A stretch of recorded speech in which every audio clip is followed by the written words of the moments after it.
The movie opens with sweeping shots of the Himalayas, showing a lone man climbing a mountain. A voiceover calmly states that Edward Perriman Cole died on a Sunday.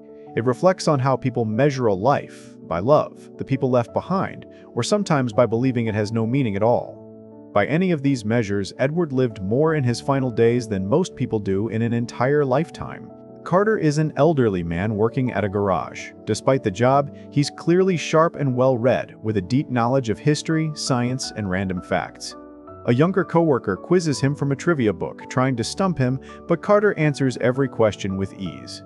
It's playful, and the young man is clearly impressed. Who invented the radio? There's a guy named Nikola Tesla. The mood shifts when Carter gets a phone call from his wife Jenny. It appears to be bad news, and Carter quietly walks out of the garage looking shaken and dejected. Edward Cole is a powerful businessman who owns a chain of hospitals. He sits in a board hearing discussing the privatization of a public hospital, coming across as confident and openly arrogant. He pushes his policy of having 2 beds per room to maximize usage and profit, brushing aside the board's concerns. He makes it clear they need him far more than he needs them. As he mockingly waves a check to make his point, he suddenly starts coughing. When he sees blood, the confidence drops, and for the first time, he looks scared. Thomas, Edward's assistant, arrives at the hospital and enters a room. He places flowers and a strange-looking contraption near the window. He pulls back the privacy curtain separating the beds and finds Carter lying there. What are you doing here? Oh, fighting for my life. Moments later, Edward is wheeled in, loudly demanding answers about his condition. Despite being a billionaire, he behaves like a petulant child, throwing verbal tantrums at the staff. This chaotic moment marks the first time Carter and Edward come face to face. Later that day, a nurse shaves Edward's head as he complains about having to share a room. He tells Thomas he wants a private room immediately. Thomas calmly reminds him that Edward himself pushed the 2 beds per room policy, and changing it now would be a PR disaster. Realizing he's trapped by his own rules, Edward gives in. He nervously asks Thomas not to let him wake up paralyzed while Carter watches the scene with quiet amusement. The cancer had spread throughout Edward's body, and the doctors gave him only a 5% chance of survival. A few days after the surgery, Edward lies asleep in his hospital bed. As Carter and his wife Virginia finish dinner, she remarks that it is sad that Edward has no family by his side in such a time. She and Carter share some quiet small talk about their granddaughter and his medications. After making sure Carter is settled, Virginia heads home, leaving the 2 men in the room. The next morning, Carter is awake early, watching a rerun of Jeopardy! Edward's doctor arrives, examines him, and explains that the brain surgery was successful. However, to fight the carcinoma in the rest of his body, chemotherapy needs to start immediately, and he leaves to get the operation room ready. Edward asks Carter what chemo is like. Carter doesn't sugarcoat it, describing the pain as feeling like napalm in the veins, but adds that everyone reacts differently. Edward listens, clearly uneasy. The conversation shifts when Carter asks about Edward's strange contraption. Edward explains it's a coffee machine he uses to brew Kopi Luwak, one of the most expensive coffees in the world. Carter then goes on to casually explain the origins of coffee, how it was discovered by a shepherd in Ethiopia and eventually spread across the globe. Later that day, Thomas brings Edward his dinner, specially ordered from a high-end restaurant. Carter warns him about eating such rich food, especially in his condition, but Edward ignores the advice and digs in anyway. Yum. Over the next few days, Edward goes through intense pain, and Carter watches with growing sympathy. My God. One day, Carter's son visits and brings him a miniature Shelby 350, a gift sent by Carter's grandson. They talk briefly before his son leaves, reminding Carter to take care of himself. Later, Edward and Carter open up about their families. Carter admits with some regret that he once wanted to be a history professor, but his wife's pregnancy pushed him into work, and 45 years passed before he knew it. Edward shares his own story, saying he's been married 4 times, none of them successful, and that the only relationship that ever truly worked was with his job. Problem is, I love being single too.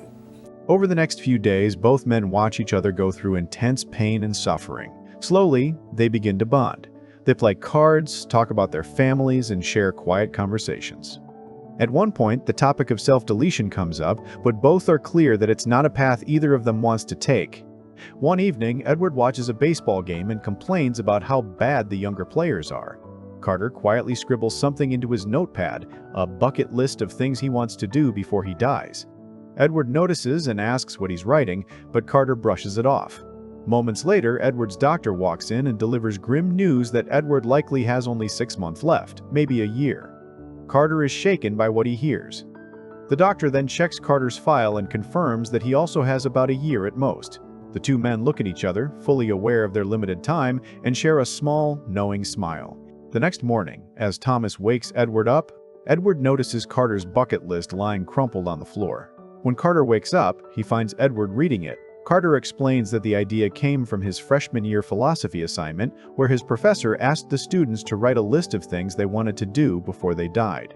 Interested in the idea, Edward starts adding his own items to the list and challenges Carter to actually do it with him. While Carter's list focuses on quieter goals like witnessing something majestic or helping someone in need, Edward adds more adventurous and fun items, pushing the list in a bolder, thrill-seeking direction, and tells Carter that all work and no play makes Jack a dull boy. How about skydiving? Edward lays out the choice clearly: either return to their normal lives, waiting for death and living under constant pity, or go all out and make the most of the time they have left. And with his wealth, money won't be an issue. After some hesitation, Carter finally agrees to Edward's mad idea. We can lay around here hoping for a miracle, or Skydiving. Virginia walks into the room, and Edward steps out to give them privacy. Carter gently tells her that the diagnosis isn't good and that he doesn't have much time left. He explains that he plans to spend some time with Edward, saying he's worked and sacrificed for 45 years to take care of his family and now wants to do something for himself. Virginia takes it the wrong way, accusing him of giving up instead of fighting, and storms out in anger. she hates me. Their first adventure is skydiving. Inside the plane, Carter is visibly terrified, struggling with the idea of jumping out and free-falling toward the ground. Not a word! Edward mocks him, saying he's not scared of the jump, but of what his wife thinks. He even jokes that his second wife, whom he calls the sequel, never supported him either. As Carter panics, Edward is completely thrilled by the idea. When they finally jump, Carter screams the entire way down while Edward enjoys every second of it. No! No! Let's hit the ceiling! Carter pulls his chute far too early, while Edward waits until the very last moment. After landing, a shaken Carter turns to Thomas and asks what exactly is wrong with Edward. Is he insane? Depends. The next item on the list is getting tattoos. Edward goes through with it, but Carter backs out, saying he doesn't want to disfigure his body. With only months left, this sounds ridiculous to Edward, and Carter admits his wife is the real reason. Edward teases him about it, and Carter confesses he's only ever been with one woman, which genuinely shocks Edward. Edward jokingly suggests something far more wild like an orgy, continuing to push Carter, but Carter quickly shuts it down. Their next stop is a NASCAR racetrack, where they get to drive high-performance cars. Carter takes the wheel of a red Shelby Mustang, while Edward drives a Dodge Challenger. After a hesitant start, Carter loosens up and even playfully bumps Edward's car. The two trade hits as they race until Edward spins out. He gets back on the track, but the race ends when Edward's car breaks down. By the end of it, Carter is genuinely thrilled and fully sold on the bucket list experience. They board Edward's private jet and head to Europe. During the flight, Edward cheekily sleeps with the captain, while Carter pretends to be asleep and ignores it. Later, the two sit quietly, taking in the stunning view of the polar region glowing under moonlight. The conversation turns serious as they talk about faith and religion, with Carter expressing his strong belief in God, while Edward makes it clear he's a committed atheist. They arrive at the picturesque French village of Ez and dine at a fancy restaurant. As they eat caviar, Carter casually explains how it's made. Edward mentions that his happiest memory there was a visit with his daughter, though they've lost touch over the years. Carter suggests reconnecting with her and even adds it to the bucket list, but Edward immediately scratches it out. Carter gets up and walks away. It's like a broad. Edward finds him in the bathroom, where he realizes Carter's catheter has come loose and he's bleeding. Edward is concerned, but Carter tells him it is fixed and he's okay. They head back to the hotel, where Thomas hands Edward the upcoming itinerary. Soon after, Virginia calls Edward, emotional and upset, asking him to send Carter back home. Edward goes to Carter's room and finds him in the bathtub watching Jeopardy! He gently suggests they end the trip and return home. Carter realizes Edward spoke to Virginia and admits that while he loves her deeply, years of marriage have caused some distance between them. They travel to Tanzania, where they witness magnificent animals roaming freely in their natural habitat. In the jungle, the mighty Surrounded by the raw beauty of the wild, both men genuinely enjoy the experience. Their journey takes them to Cairo, Egypt. Edward and Carter sit atop a pyramid, looking out at the Great Pyramid under the warm Egyptian sun. In his familiar trivia-filled way, Carter explains that the ancient Egyptians believed souls were asked two questions in the afterlife: whether they had found joy in life and whether they had brought joy to others. Has your life brought joy to others? Answer the question. The idea lingers with Edward. He opens up about his daughter, Emily, explaining that she married a man he strongly disapproved of. When the man became abusive, Edward stepped in and took care of it, after which her husband disappeared from her life. Since then, Emily has cut off all contact with Edward. Well, then I guess that's just the way it goes. Their next stop is India, where they visit the Taj Mahal. Inside the monument, Carter slips into trivia mode, explaining its history and how the emperor built it as a symbol of love for his wife. The conversation turns personal, and Edward admits he's unsure what he wants for his own funeral, torn between burial and cremation. Carter shares his own wish, saying he wants to be cremated, with his ashes placed in a chock-full-o'-nuts coffee can and kept somewhere with a nice view. They travel to China, riding motorcycles along the Great Wall. After that, they head to the foothills of Mount Everest. Their excitement fades when Thomas delivers bad news. The storm surrounding the mountain won't clear until the next year. With their limited time, the dream of seeing Everest up close is crushed. Edward once again suggests that Carter go back to his wife, but this time Carter snaps, angry that Edward keeps pushing him to leave. They arrive in Hong Kong, where Carter meets a young woman at the hotel bar. She mentions that she's climbed Mount Everest, instantly catching Carter's interest. He listens closely, sharing his own knowledge and recalling the story of a famous mountaineer who made the climb. He said it was like he heard the voice of God. As the conversation continues, she invites him up to her room. True to his nature, Carter politely declines and she walks away.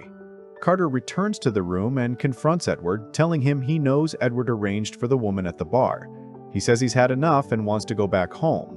The two board the plane and head back to the US, both quiet and subdued, realizing their adventure has come to an end. America. Back home, Carter and Thomas drive Edward to his daughter's house without telling him. Edward realizes what's happening and explodes in anger. He accuses Carter of trying to force a reconciliation and says he refuses to reconnect with his daughter just because he's dying. Everyone's afraid to die alone. I'm not everyone! In a fit of rage, he tears up the bucket list and storms off, leaving Carter and Thomas standing there on the road. Carter returns home and spends the next few days surrounded by his family, sharing meals, laughter, and genuine moments together. In contrast, Edward sits alone in his massive penthouse, struggling to heat microwave meals.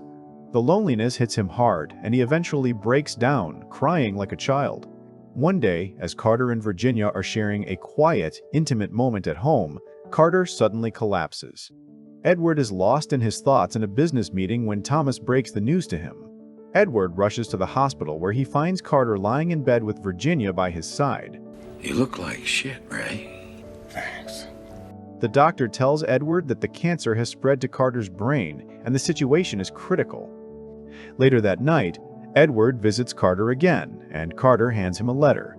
It explains how Edward's favorite coffee, kopi luwak, is made from coffee beans defecated by Sumatran jungle cats. Carter happily checks off another item on the bucket list.